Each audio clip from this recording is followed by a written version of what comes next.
Hi everyone, welcome back to another video from Crazy Gamer.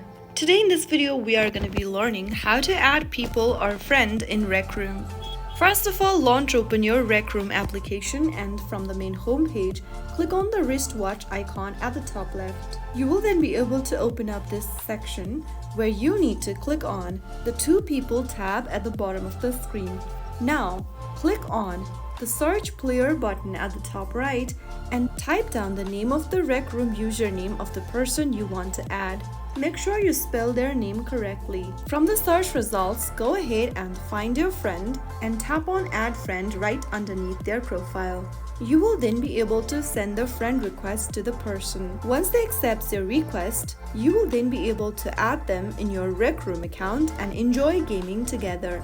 So that's how it's easily done. If you found the video helpful, don't forget to like, share and subscribe to the channel. I will be back again in the next episode. Thank you for watching.